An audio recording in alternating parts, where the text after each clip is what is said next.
Season 16 is changing how every role plays the game, and it all starts with role quests. In this video we're breaking down what the new role quests actually do, how they impact the game, and which ones are actually worth playing around. So if you want to understand Season 16 faster than your opponents, stay tuned.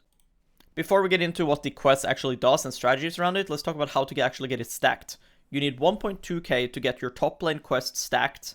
To do that, you need to kill champions, minions, towers, plates, and epic monsters, and you need to just be in your lane. By being in your lane, you basically get twice the amount of points. The numbers is 30 per epic monster takedown, meaning that if I am part of grubs, I'll get 30 points.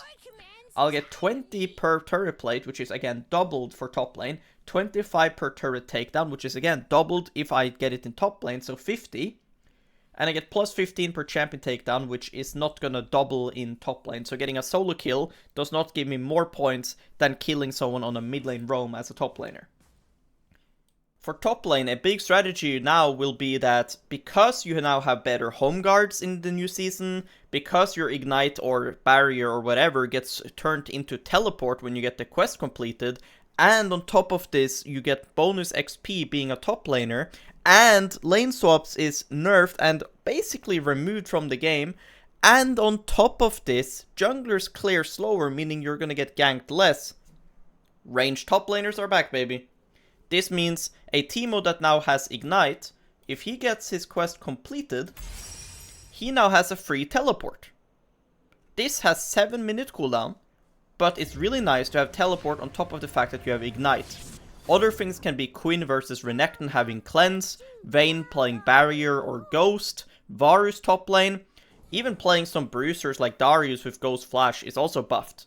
This is going to be a main meta strategy for top laners now in the new season, going an aggressive summoner spell to have a free teleport. Since you get a 12.5% bonus experience increase from every source in the game after completing your top lane quest, EXP maxing will be now more important.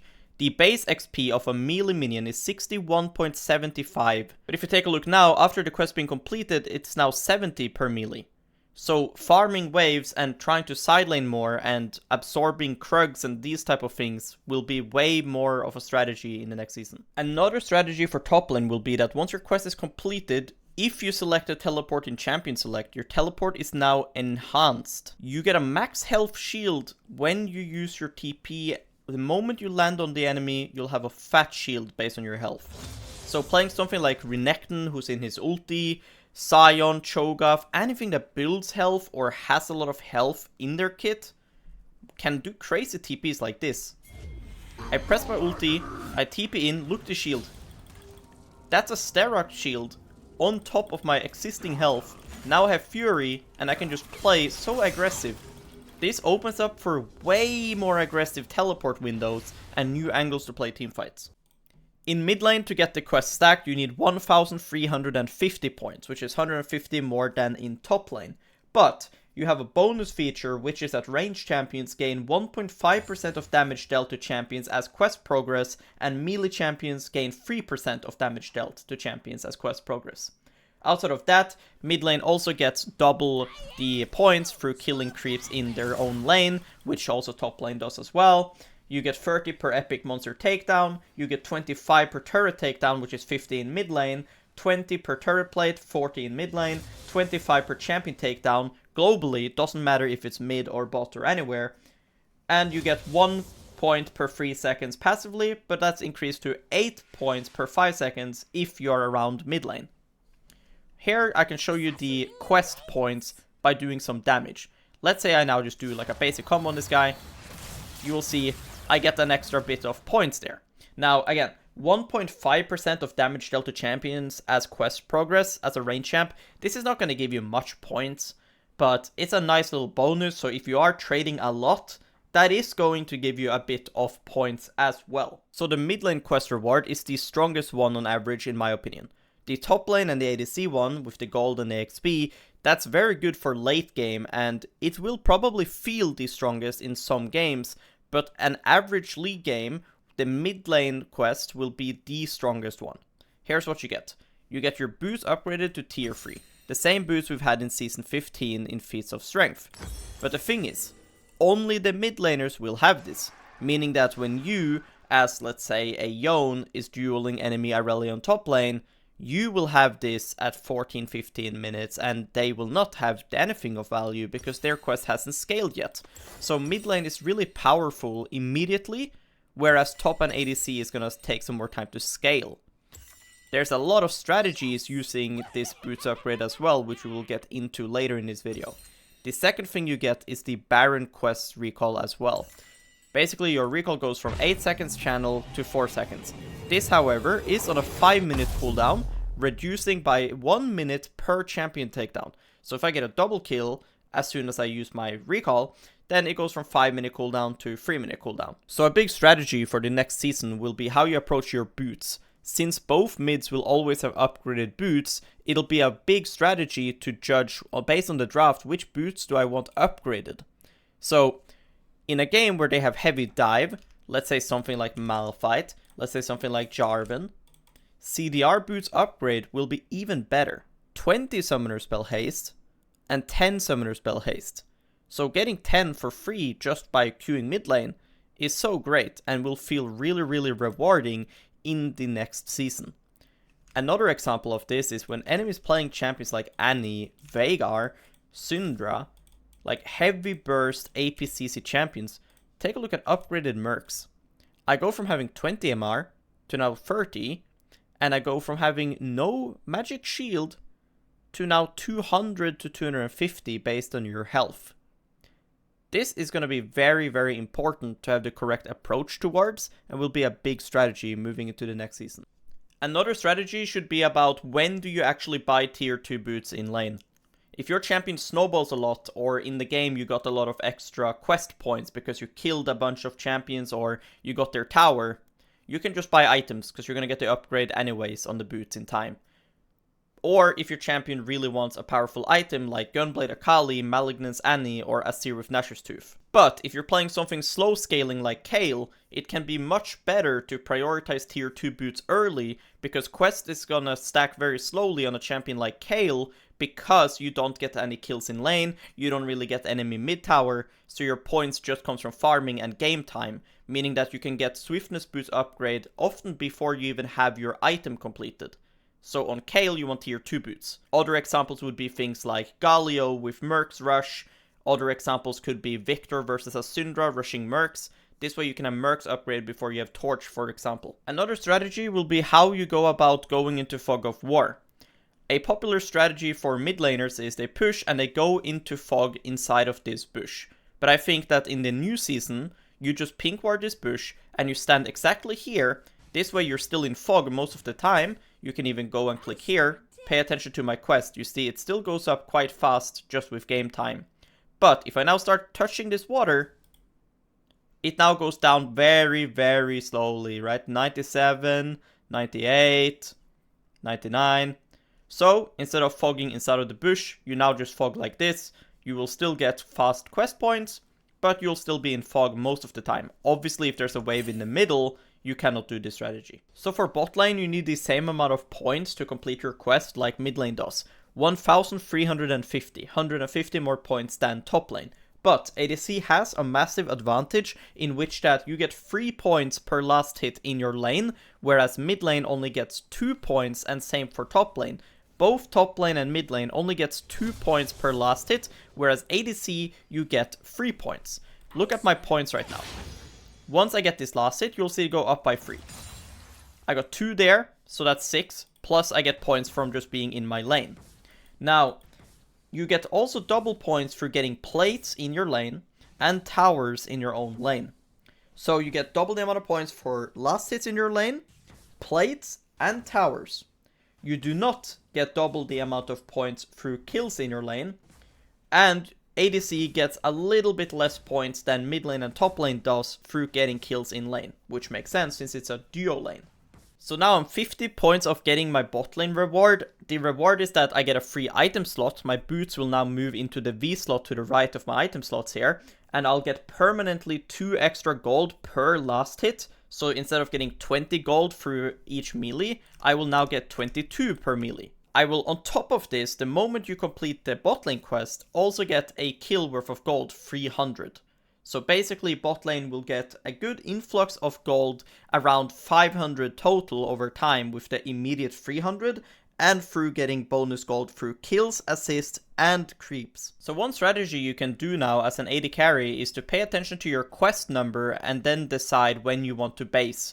Because you get a 300 gold reward the moment it completes, right? So kind of think about it like a cull. Typically now I don't want to base, because if I base now I don't have BF sword, right?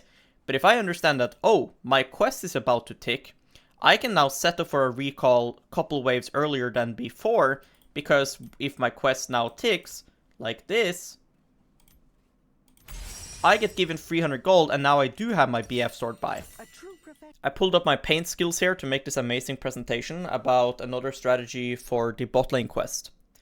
Since you now get more gold per creep, you get more gold for kills, and you get 300 gold given by Riot Games whenever you complete the bot lane quest. You might be asking yourself, which items should I buy? If you take a look to the right, you see that ADCs have a lot of expensive items. Every ADC needs to have LDR in their build. Every ADC needs IE, unless you're an on-hit or a lethality ADC. It's very expensive items. Even an item like Yuntal is also really expensive. Bot lane quest, you get a free item slot because your boots gets moved to its own unique slot, meaning that you can buy 6 full items. My take is that mages generate more gold, especially in solo queue, because mages is more likely to get 2v2 kills, they're more likely to get random assists or kills in mid game. They also have cheaper items by default. If you take a look at the left, the only expensive item for mages is Rabadons. Rabadons is the IE for mages, but mages doesn't have 3.3k gold items. Mages can easily spam buy items that cost a maximum of 3,000. So you're way more likely to have 6 items of actual items playing a mage bot lane than you are playing an actual ADC, unless you play the 9.7k gold build, which is only played by like lethality Varus. So you're not gonna enjoy 6 items Jinx as often as you would enjoy 6 items Hui. So the jungle quest is the weakest one, so thank God for that. The way you stack it is you just farm camps, just like how you stack the jungle pet. Once jungle pet is completed, your smite gets upgraded to 1400, making it harder for lane champs to outsmite you on Drake. For example, a Lux combo, Orianna combo. Now, you also get plus 10 XP and plus 10 gold through every single camp that you clear. Now, this is very little because you have to consider this only happens once you've completed the quest already. So it's gonna be a pretty like mid-game. The final thing that you get is the useful thing, which is movement speed inside of jungle. Basically, you get blue smite, but everywhere inside of jungle. So I go from 340 movement speed outside of jungle to 367, right? Now, if I was to have blue smite instead of red smite, then with blue smite, it would look like this. So you see, you're very fast. So that's a only useful thing from jungle quest. So the main thing to keep in mind is a larger smite and bonus movement speed in the jungle once you complete the quest. This does mean that you don't rely as much on the blue smite for champions like Kha'Zix, because you can still now just press R and U-moves and still make it into bushes often. So that is nice, but other than that, there's not much strategy.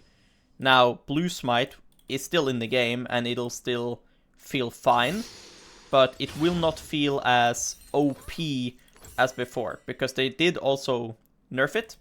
So if I complete my role quest now, and I get myself the same items as before, you will see that I am still faster in a bush, but it starts falling off faster than before. It's now 1.5 second duration rather than 2 seconds. So if I now do the same test here, where I pop my Yumus and I ult, I will actually reach the bush with blue smite. So blue smite is probably still going to be better on champions like Kha'Zix and Lily and these things, but you are faster in the jungle, so worth taking note of that. So support, just like jungle, nothing changed in how you complete the quest. You just need your support item finished. But once that is done, couple things have changed. Your pinks now cost 40 gold instead of 75. allowing a 2-for-1 price basically. You also get a designated pink ward slot, which means you now have 6 item slots here. So buying items like Dark Seal, or staying on potions, or buying things like even iron elixirs for health, playing something like Tahm Kench and just sitting on them, you'll have a lot more room in your item slots now. The final change on top of this, you're not only saving money on pink wards, but this item now, your final support item, goes from having 5 gold per 10 seconds to now 9 gold per 10 seconds, almost doubling. So playing carry supports, we will now have easier time getting items like Dark Seal, you'll have an easier time reaching your second item or even third item in late games. Now that supports have more access to gold with their support quests, and they have a free item slot with the pink ward change, and they have cheaper pink wards, I think that carry supports like LeBlanc, Zoe, Vel'Koz, or enchanters or other champions that needs items like Senna, Bard, Sona, Lulu, I think these type of champions will greatly benefit from this change, compared to melee supports where, in my opinion, after their first item, the next items they're getting is kinda whatever. You don't really care about your Leona getting their Locket or getting their Seeks or something like this, but you greatly care about Sona reaching her Seraphs, or a Soraka getting Dawncore or Moonstone, Redemption, these type of items. And that's everything you need to know about Season 16's role quests, what they do, which one stands out, and how to get real value from them in actual games. If you found this helpful and want more Season 16 breakdowns, make sure to like, subscribe, and drop a comment telling me what you want to be covered next.